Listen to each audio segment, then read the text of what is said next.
میرا نام امر دتا ہے اور میں نے اس رمضان میں اسلام قبول کیا ہے. میں آپ کا بہت بڑا فین ہوں اور میں نے اسلام سچی نیت اور دل سے کیا ہے. میرا سوال یہ ہے ذاکر بھائی کہ اسلام قبول کرنے کے لیے ختنہ کرانا ضروری ہے یا نہیں؟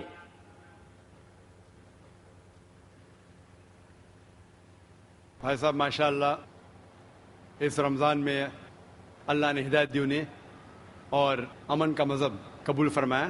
میں دعا کرتا ہوں اللہ سبحانہ تعالیٰ سے کہ آپ کی انشاءاللہ جد و جہد کو قبول فرمائے.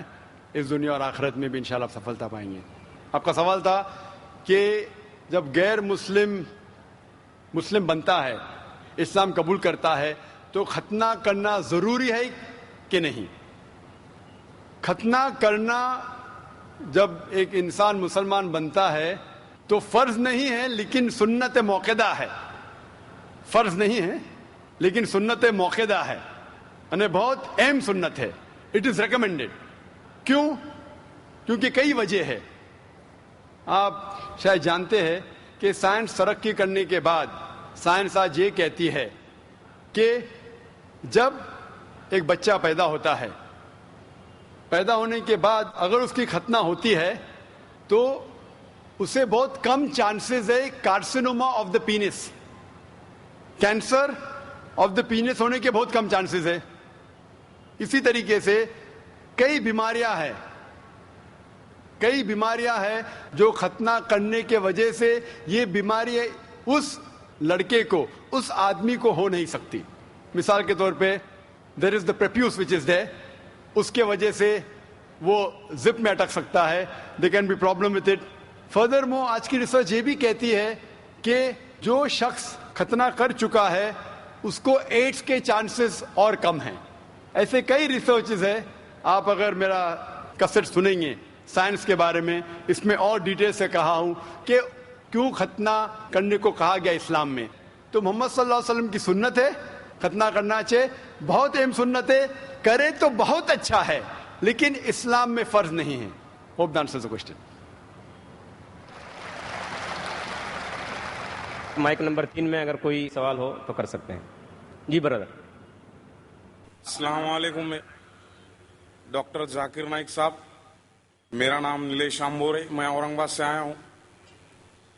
میرا سوال یہ ہے سر آپ سے، آپ جب کسی ہندو گیتا یا وید کا حوالہ دے کر اگر آپ کچھ بولتے ہیں یا قرآن سے وہ ملتا ہے تو کیا اس کے اوپر ہم عمل کر سکتے ہیں؟ بھائی صاحب کا سوال ہے کہ جب میں گیتا کا حوالہ دیتا ہوں، وید کا حوالہ دیتا ہوں، دوسرے مذہبی کتابوں کا حوالہ دیتا ہوں، جب وہ قرآن سے ملتی ہے تو کیا ہم اس کے اوپر عمل کر سکتے؟ قرآن کی بات یا وید کی بات کریں یا گیتا کی بات؟ گیتا یا وید کی؟ گیتا یا وید. تو اگر جو چیز وید اور گیتا میں لکھی ہے اور جو قرآن سے ملتی ہے، کیا ہم ان پہ عمل کر سکتے ہیں؟ میرا کہنا یہ ہے کہ قرآن کو کہا گیا فرقان. فرقان مطلب وہ چیز جو سچ اور جھوٹ کے بیچ میں جو ڈفرنس ہے اس کو پہچانتی ہے. فرقان یعنی فرق، حق اور باطل کے درمیان جو فرق ہے اس کو پہچانتی ہے قرآن. جس طریقے سے میں نے کہا کہ کئی پیغمبر آ چکے محمد صلی اللہ علیہ وسلم کے پہلے، اسی طریقے سے قرآن میں لکھا ہے سورہ رعد میں سورہ نمبر 13 آیت نمبر 38 میں کہ ہم نے ہر دور میں ایک کتاب نازل کی ہے. نام سے صرف 4 کتابوں کا ذکر ہے، توراہ، زبور، انجیل اور فرقان، قرآن. لیکن اس آیت کے مطابق کئی کتابیں نازل کی گئی ہے، ان کا نام سے ذکر نہیں قرآن مجید میں. لیکن جتنی بھی کتابیں قرآن مجید کے پہلے آئے وہ صرف ایک امت کے لیے تھی، ایک گروہ کے لیے تھی، اور وہ سارا پیغام محدود تھا ایک وقت کے لیے. اسی لیے اللہ سبحانہ و تعالیٰ نے، خدا نے یہ ساری کتابوں کو محفوظ رکھنے کے لیے صحیح نہیں سمجھا، کیونکہ یہ محدود تھی اس وقت کے لیے. اسی لیے یہ جتنی کتاب پہلے نازل ہوئی وہ محفوظ نہیں ہے، نہ اس کی ضرورت ہے. لیکن کیونکہ قرآن مجید آخری کلام ہے اللہ سبحانہ و تعالیٰ کا. اسی لیے اللہ سبحانہ و تعالیٰ خود کہتے ہیں سورہ ہجر میں سورہ نمبر 15 آیت نمبر 9 میں کہ ہم نے اس قرآن مجید کو نازل کیا ہے اور ہم اس کی حفاظت کریں گے. تو جتنے پہلے کتابیں آئے ان کے اندر ملاوٹ ہو چکی ہے. جس طریقے سے اللہ تعالیٰ فرماتے قرآن مجید نے سورہ بقرہ میں سورہ نمبر 2 آیت نمبر 79 میں فَوَيْلٌ لِّلَّذِينَ يَكْتُبُونَ الْكِتَابَ بِأَيْدِيهِمْ ثُمَّ يَقُولُونَ هَٰذَا مِنْ عِندِ اللَّهِ لِيَشْتَرُوا بِهِ ثَمَنًا قَلِيلًا فَوَيْلٌ لَّهُم مِّمَّا كَتَبَتْ أَيْدِيهِمْ وَوَيْلٌ لَّهُم مِّمَّا يَكْسِبُونَ. لعنت ہے ان لوگوں پہ جو لوگ کتاب اپنے ہاتھ سے لکھتے ہیں اور کہتے ہیں یہ خدا کی طرف سے ہے.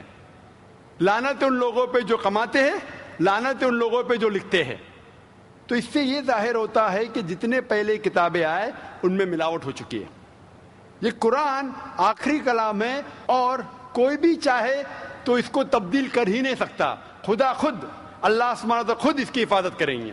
اسی لیے آج جب میں مطالعہ کرتا ہوں قرآن اور دیگر مذہبی کتابوں کا, اگر یہ میچ ہوتا ہے, اگر یکساں ہے, جو چیز قرآن اور بھگوت گیتا میں یکساں ہے, مجھے کوئی بھی گلا شکوہ نہیں ہے ماننے کے لیے کہ یہ پورشن, یہ شلوک خدا کی طرف سے ہے. لیکن اگر قرآن سے نہیں ملتا ہے تو میں کہوں گا کہ ہو سکتا ہے, ہو سکتا نہیں. لیکن قرآن کے خلاف ہے تو میں کہہ سکتا ہوں کہ یہ خدا کا کلام ہے نہیں. اسی لیے جو کلام قرآن سے ملتا ہے, چاہے وہ شلوک ہو یا منترا ہو, وید کا ہو, اپنشد کا ہو یا گیتا کا ہو, یا چاہے دھما پٹ کا ہو, اوستا کا ہو, دساتیر کا ہو, چاہے اولڈ ٹیسٹمنٹ کا ہو, نیو ٹیسٹمنٹ کا ہو, جو بھی چیز قرآن سے ملتی ہے ہم مسلمانوں کو کوئی گلا شکوہ نہیں ماننے کے لیے کہ یہ بھاگ خدا کی طرف سے ہے. اسی لیے میں یکسانیت کے بارے میں ذکر کرتا ہوں. تو آپ کے لیے بھی میں کہتا ہوں کہ جو اختلاف کی باتیں ہیں اسے چھوڑ دو. جو یکسانیت کی باتیں ہیں, جو آپ کے کتاب میں لکھا ہے, ویدا میں لکھا ہے, پرانا میں لکھا ہے کہ آخری پیغمبر محمد صلی اللہ علیہ وسلم میں, تو آپ کے لیے فرض ہے کہ آپ بھی اس آخری پیغمبر میں مانیں. تو آپ آخری پیغمبر میں مانتے, آپ کی وید میں مانتے ہو, مانتے ہیں نا, آپ پرانا میں مانتے ہیں ہو, مانتے. تو میرے تقریر میں نے اتنے بار کہا اور اتنے حوالے دیا کہ آپ کی مذہبی کتابوں میں لکھا ہے کہ محمد صلی اللہ علیہ وسلم انتم رشی ہے. آپ کل کی پرانا پڑھیں گے تو ان کے والد کا نام لکھا ہے وشنو یاس عبداللہ, ان کے والدہ کا نام لکھا ہے سمتی آمینہ. وہ کہاں پیدا ہوئیں گے؟ سنبالا میں, مکہ میں. وہ چیف آف سنبالا میں, قریش کے خاندان میں. ساری چیزیں میں نے کہا. تو اب آپ مانتے ہیں کہ آخری پیغمبر محمد صلی اللہ علیہ وسلم ہے؟ ہو, مانتے ہیں نا. ماشاء اللہ.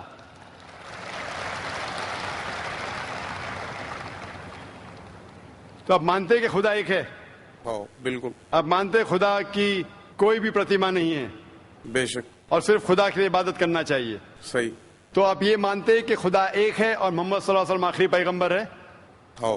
تو جو شخص اس بات کو مانتا ہے کہ خدا ایک ہے اور محمد صلی اللہ علیہ وسلم اس کے آخری پیغمبر ہے, تو اسے ہم کہتے ہیں عربی میں مسلم, یعنی وہ شخص جو امن حاصل کرتا ہے اپنی خواہش اللہ کے احکامات کے مطابق. تو آپ مانتے اللہ ایک ہے اور محمد صلی اللہ علیہ وسلم آخری پیغمبر ہے؟ ہو, مانتے.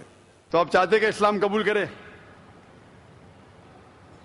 لا الہ الا اللہ محمد رسول اللہ. ماشاء اللہ, ماشاء اللہ, ماشاء اللہ, سبحان اللہ. آپ صرف زبان سے کہہ دیے کہ اللہ ایک ہے, اس کے علاوہ کوئی معبود نہیں عبادت کے لائق, اور محمد صلی اللہ علیہ وسلم آخری پیغمبر, آپ مسلمان ہیں. جس طریقے سے آپ نے سوال کیا مجھے شک ہو رہا تھا کہ ماشاء اللہ آپ مومن ہیں, اور میں دعا کرتا ہوں اللہ سبحانہ تعالیٰ سے کہ آپ کو انشاءاللہ اس دنیا اور آخرت میں سفلتا دے.